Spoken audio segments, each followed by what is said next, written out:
আসসালামু আলাইকুম। আপনাদের মাঝে চলে আসলাম আবার আরেকটা নতুন গল্প নিয়ে। তো বেশি কথা না বাড়িয়ে গল্পতে যাওয়া যাক। শহরের এক কোণে ছিল রায়া, এক বেপরোয়া মেয়ে। তার জীবনে কোনো নিয়ম ছিল না। ভালো মন্দের কোনো হিসাব রাখতো না।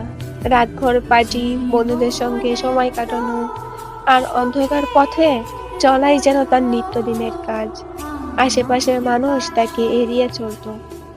আর রায়াও তাদের মতামতকে কোনোদিন গুরুত্ব দেয়নি। অন্যদিকে ছিল সায়েম, এক ভিন্ন প্রকৃতির মানুষ। সায়েম ছিল শান্তশিষ্ট একজন মানুষ। সবসময় সবার উপকার করত, কারো সাথে খারাপ আচরণ করতো না। সে একটা ছোট স্কুল চালাতো, যেখানে পথ শিশুদের শিক্ষা করাই ছিল তার স্বপ্ন। সায়েম সবাই সাহায্য করত, তেমন সবাই সায়েমকে অনেক ভালোবাসত। সায়েম প্রতিদিন নামাজ পড়ত, আরো অনেক ভালো কাজ করত। রায়ার সাথে সাইমের প্রথম দেখা হয়েছিল রায়া যখন একটা পার্টি থেকে মাতাল অবস্থায় বাসায় ফিরছিল। তখন সাইম রায়াকে দেখে অবাক হয়ে যায়। সাইম রায়ার সাহায্য করতে চায়, কিন্তু রায়া তাকে অপমান করে। তারপরেও সাইম তাকে নিয়ে বাসায় পৌঁছে দেয়।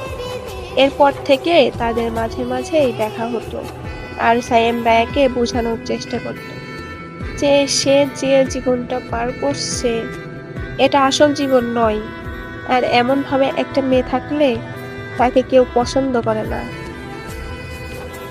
রায়ার তার এসব কথা শুনে অপমান করে। এভাবে সায়েম রায়াকে বারবার বোঝানোর চেষ্টা করে। অনেকবার রায়াকে বোঝানোর চেষ্টা করার পরও রায়া বুঝছিল না।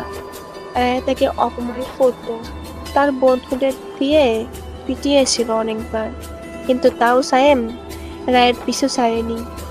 এভাবে অনেক দিন কেটে যাওয়ার পর একটা সময় গিয়ে রায়া সায়েমের কথা চিন্তা করতে থাকে, তার কথা মতো চলার চেষ্টা করতে থাকে। আস্তে আস্তে রায়া নিজেকে পরিবর্তন করে। তাকে দেখে কথা বলতো, এখন তারা তাকে দেখে সম্মান করে।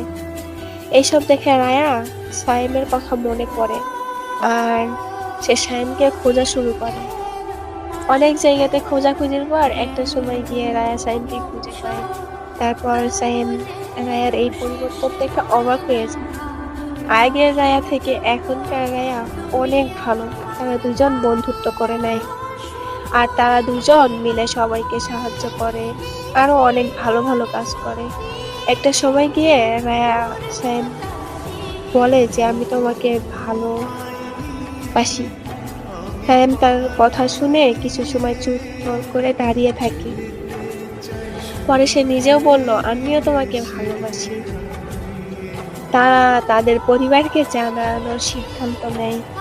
রায়ার পরিবার তাকে বলে যে তুমি যাকে ভালোবাসো আমরা তাকে মেনে নিতে রাজি আছি, কিন্তু সায়েমের পরিবার কিছুতেই রাজি ছিল না, কারণ তারা জানতো রায়া মেয়েটি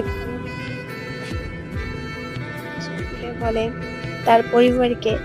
তারা বুঝতে পারে যে রায়া এখন পরিবর্তন হয়ে গেছে, সাইমের সাথে বিয়ে হলে হয়তো আরো ভালো হয়ে যাবে। তাই তারা দু পরিবার মিলে তাদের বিয়ে দিয়ে দেয়। তারা দুজন এখন সুখে আছে। আল্লাহ কার জীবন কাকে কিভাবে দিবে, পরিবর্তন আনবে, সেটা কেউ জানে না। তাই নিজেকে সঠিক পথে রাখার চেষ্টা করুন। আর এই গল্পটা কাল্পনিক, আমি জানি না এমন কি সত্যি কোনো ঘটনা আছে কিনা। কিছু কিছু ঘটনা অনেক ঘটে। তো আপনাদের কাছে গল্পটা কেমন লাগলো অবশ্যই কমেন্ট করে জানাবেন।